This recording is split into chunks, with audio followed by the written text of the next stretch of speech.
इन मगरबी उत्तर प्रदेश के शहर सहारनपुर, शामली और कैराने में पुलिस इंतज़ामिया, इमाम साहिबान और मदरसे के ज़िम्मेदारान की आज अहम मीटिंगें हुई हैं। इन मीटिंगों का एक ही मकसद था कि किस तरह इलाक़े में अमन व शांति बहाल रहे और अगर कोई गलत काम करता दिखे तो उसकी इत्तला फ़ौरन पुलिस को दे दी जाए। इन मीटिंगों में क्या कुछ हुआ है, इनका मकसद क्या है, इस बारे में हम अपनी तरफ से कुछ न कहते हुए मिल्ली कौंसिल सहारनपुर के सदर मौलाना डॉक्टर अब्दुल मालिक मुगीसी मद्ददिल्लाहु का एक वीडियो बयान सुनवाते हैं, उस आप सुने। देखा जाए तो सहारनपुर में मौलाना अब्दुल मालिक मुगीसी, कादी नदीम अख्तर, मौलाना फरीद मज़ाहिरी, मौलाना ज़हूर, मौलाना साजिद काशिफ़ी, मौलाना अहमद मज़ाहिरी, काजी ज़ुबैर करीमी वगैरह, और शामली में मौलाना अक़िल कासमी, मुंशी महबूब, मौलाना साजिद, मास्टर शमीउल्लाह, मौलाना अमीन, राशिद मेंबर और हाजी शादीन मुतवल्ली वगैरह ये लोग शरीक रहे हैं। अब आप मौलाना अब्दुल मालिक मुगीसी का वीडियो बयान सुने। बिस्मिल्लाहिर्रहमानिर्रहीम। मेरे दोस्तों और भाइयों, मुझे आपको दो मैसेज देने हैं। आजकल जो फ्रांस मुल्क के अंदर जो वाक़या पेश आया है, प्रॉफिट मोहम्मद सल्लल्लाहु अलैहि वसल्लम के जो कार्टून बनाए गए हैं, वो बहुत ही शर्मनाक वाक़या है, बहुत ही गलत और घटिया हरकत है, जिसकी जितनी भी उसकी मजम्मत की जाए वो कम है, जितना भी उसको गलत ठहराया जाए।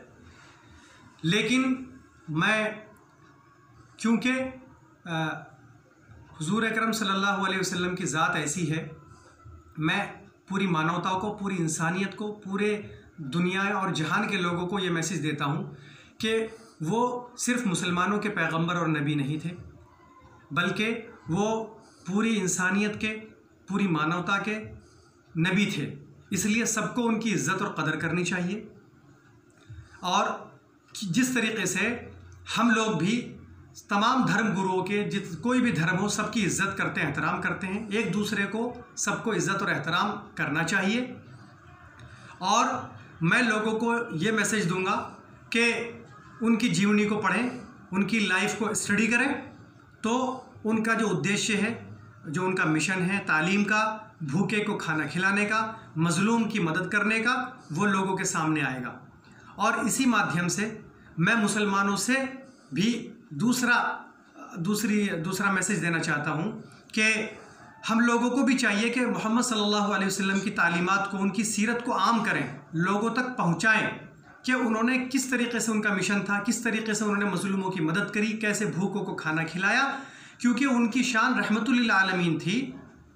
तो इसलिए हम लोगों को भी इस पर मायूस नहीं होना चाहिए कि उनकी शान के ऊपर कौन कीचड़ उछाल रहा है, नौज़ुबिल्लाह, क्योंकि वो चांद से भी ज़्यादा चमकते और दमकते हुए थे। अगर चांद के ऊपर कोई कुछ फेंकता है तो वो उसी के ऊपर गिरता है। तो हमें घबराना नहीं चाहिए, मायूस नहीं होना चाहिए। धरना और प्रोटेस्ट और प्रदर्शन हमें नहीं करना चाहिए, क्योंकि उनकी ज़ात में कोई फ़र्क एक हब्बा बराबर भी नहीं पड़ने वाला है। उनकी ज़ात पूरी दुनिया के लिए थी। तो हमें ऐसे कोई धरना, प्रदर्शन, गलत बातों में नहीं पड़ना चाहिए। ऐसे तत्व जो हैं वो गलत काम कर जाते हैं, जो अपना फ़ायदा उठाते हैं, बेनिफिट होता है उनका पॉलिटिकल या कुछ और, हमें उन पर नहीं पड़ना चाहिए और हमको उनकी तालीमात को आम करना चाहिए, क्योंकि उनकी जो तालीमात थी वो सारी इंसानियत के लिए थी। तो मेरा ये दूसरा मैसेज है, क्योंकि उनकी, मैं एक शेर आपको पढ़ता हूँ आखिर में कि रहमतुल लिल आलमी की शान दिखलाते रहो, शोलाबारी वो करें तुम फूल बरसाते रहो। इसका मतलब ये है कि उनकी ज़ात रहमतुल लिल आलमीन थी, रहमतुल लिल मुस्लिमीन नहीं थी। तो हमको उनकी तालीमात को, उनकी बातों को पहुंचाना चाहिए। और अगर कोई उनके कुछ हमको कह रहा है, बुरा भला कह रहा है, हमें मोहब्बत प्यार से उनको फूल बांटना है, मोहब्बतें बांटनी है, हमें कुछ नहीं कहना। तो यही शेर है कि रहमतुल लिल आलमी की शान दिखलाते रहो, शोलाबारी वो करें तुम फूल बरसाते रहो, सल्लल्लाहु अलैहि वसल्लम।